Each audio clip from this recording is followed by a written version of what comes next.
wabarakatuh.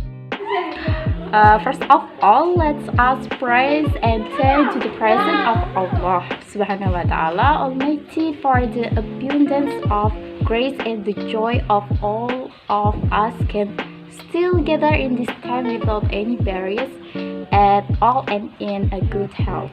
Not forgetting salawat and salam always we pour out to the Prophet Muhammad who has brought us out of the dark age to the era of a bright light today, namely Islam. On these occasions, we will discuss an article with the title Building Papua Anew. In the last few years, Indonesia has entrusted its young diplomats with countering attacks predominantly from Pacific countries over alleged human rights abuses against Papuan people. The government's tactic has naturally earned applause at home, as it might show Indonesia only needs a little effort to fend off accusations from nations that do not qualify as representative of the people of Papua.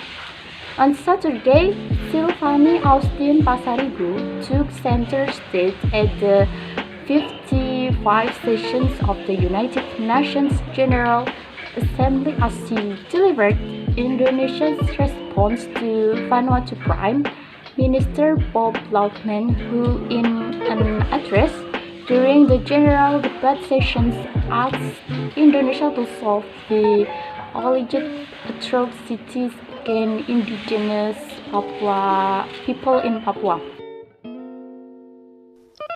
Vanuatu, in the name of solidarity among Melanesian people, has been campaigning for an independent state in Papua.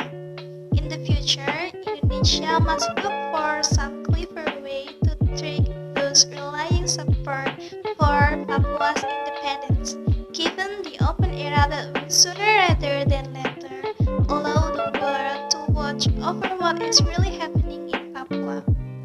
The government will likely think twice about isolating Papua after in June, the court ruled as unlawful the internet shutdown in Papua and West Papua last year, even though it was done for security reasons. Thanks to information technology advancements, more information will stream from Papua to the rest of Indonesia and the world as an alternative to the government's claims and official statement regarding the easternmost province.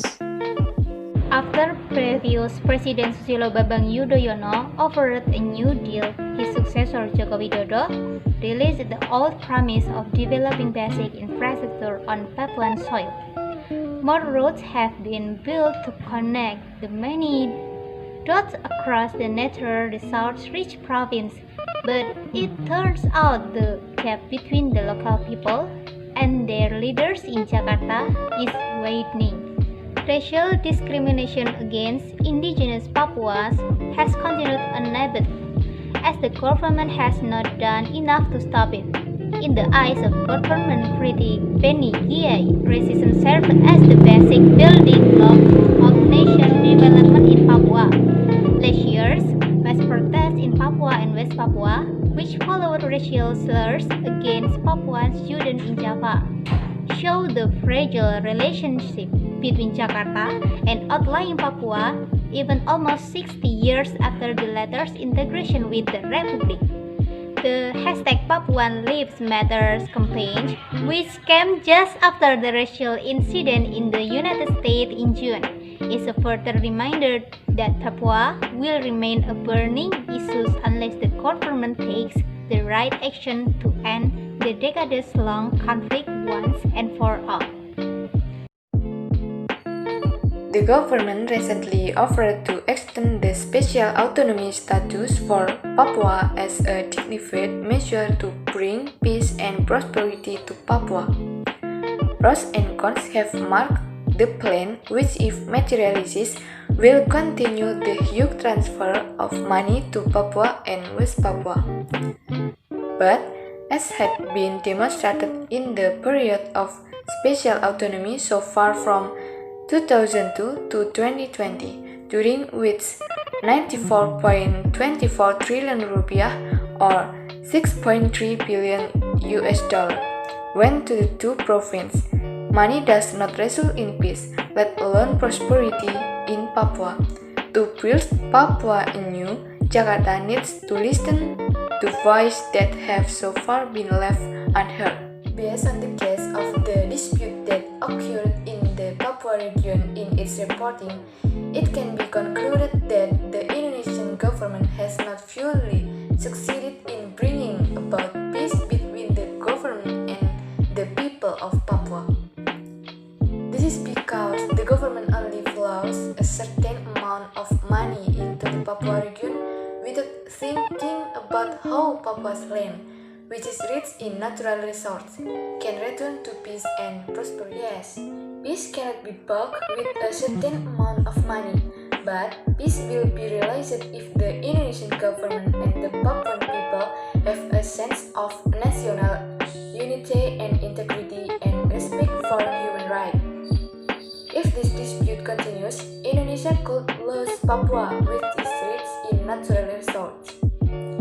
Therefore, the government must act quickly and decisively in handling this case, considering that this case is getting worse. After watching a video presentation from our group, if you have any question, leave a question on the e-learning forum.